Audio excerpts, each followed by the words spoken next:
Hey guys, this is William Mitchell Wright III. This is episode 4 of Through My Eyes. I hope you are doing well, staying healthy, staying strong. I hope you're getting a lot of rest, a lot of good sleep. Get some sleep. So much is rushed, always rushing. I see a lot of the parents at my school, my martial arts school, dropping off, picking up, rushing, getting dinner, coming back, doing homework. There's so much going on in our lives. This is a phenomenal time for you guys just to be hanging out with your family and getting rest and letting your mind and body and your spirit really just heal. And I hope you guys are taking advantage of it and not letting it bring you down, really turning it into a positive experience. I'm going to read to you guys poem number 4 from Through My Eyes. Yes, my writings and poetry. This, like I expressed in episode 3, I wrote 10 pieces when I was 18. I was coming back on the red-eye flight from California, and I met a girl going to California with an aching in my heart. I'm going to read to you guys poem number 4. When I think of her, I have happiness, but sadness, for I live here, and she does not. Her lips are as sweet as nothing I can describe. Her touch, the slightest touch, yet is gentle and soft. Yet I am happy and sad. One day, I shall have had to leave. I have loved so deep from within that I would love to express it to her. But yet, she is so far away. Love has a distance, far and close, we are too far. Love that is meant to be is inevitable. Just as we are born, on that same day, we are faced with death. I'll read it to you guys one more time. By the way, her name was Sarah, and I think I'm gonna tag her in this video. I don't know if she really knew how much she touched my life at that time, and I am definitely super thankful and blessed that she was part of my life and made my experience of going and traveling for the first time by myself to California from New Jersey, made the experience just that much more incredible and really opened up an amazing feeling of love in my heart. When I think of her, I have happiness, but sadness, for I live here and she does not. Her lips are as sweet as nothing I can describe. Her touch, the slightest touch, yet is gentle and soft, yet I am happy and sad. One day I shall have had to leave. I have loved so deep from within that I would love to express to her, but yet she is so far away. Love has a distance, far and close, we are too far. Love that is meant to be is inevitable. Just as we are born, on that same day, we are faced with death. Ooh, I could put myself out there. It was such a beautiful time in my life. Hope you guys, maybe this inspires you to go back and look at some of your writings or some old pictures and or put on a song, that takes us to a special place. And I remember those days. It was beautiful.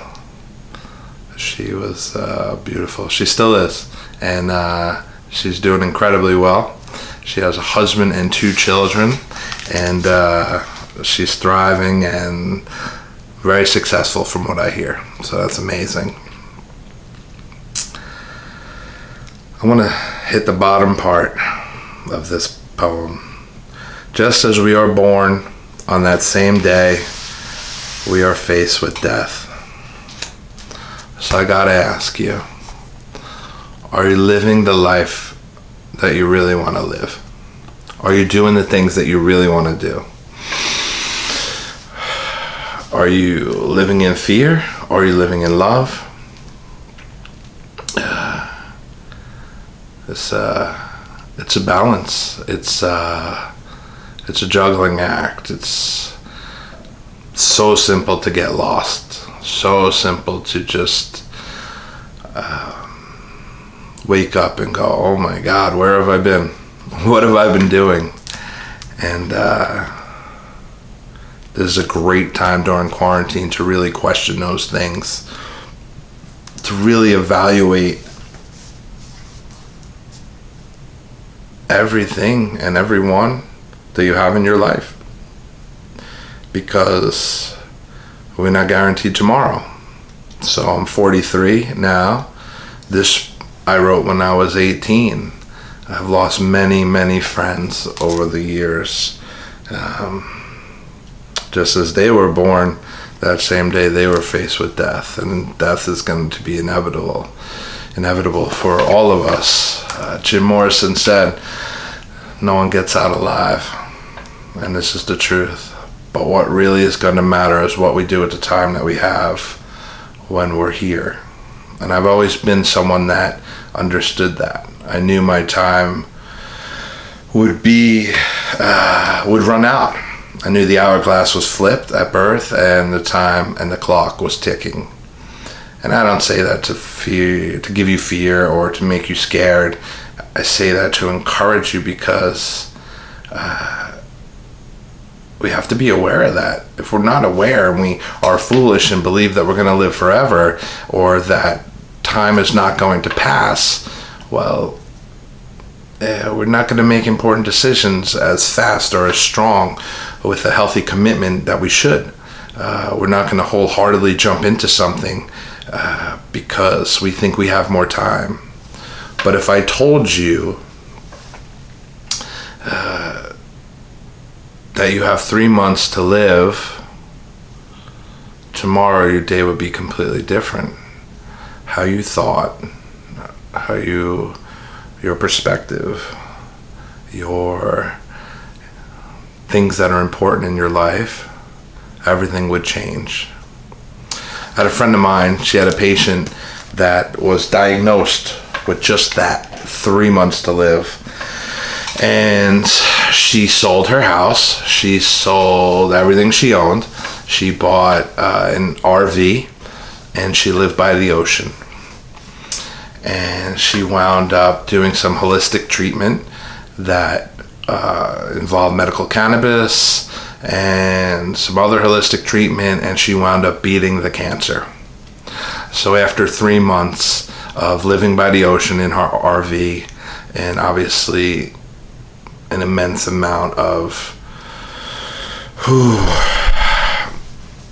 emotions, right? Because I can't speak for what she was feeling. She might have had great faith. She might have been ready to meet the Lord. She might be a very strong, rooted Christian. I'm not positive of the details of her situation. I just know that her biggest problem at the end of the 3 months, when she found out that she was going to live and that she had beat cancer, was,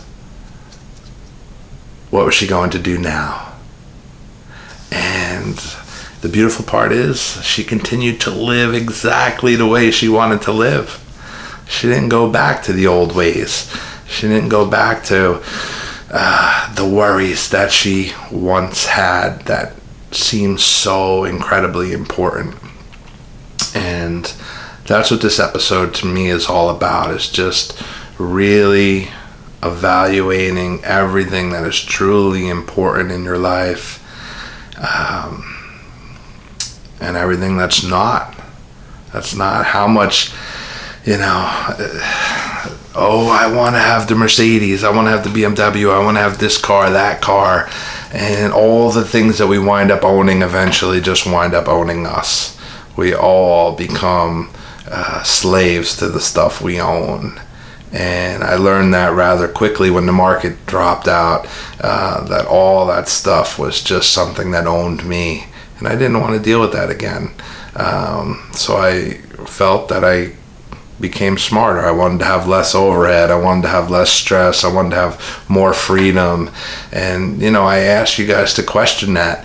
How Are you working the second job so that you can provide food for your kids? Or are you working the second job so you can have a $75,000 car, but you're also working an extra 20, 30 hours a week that you could be spending with your wife or your children?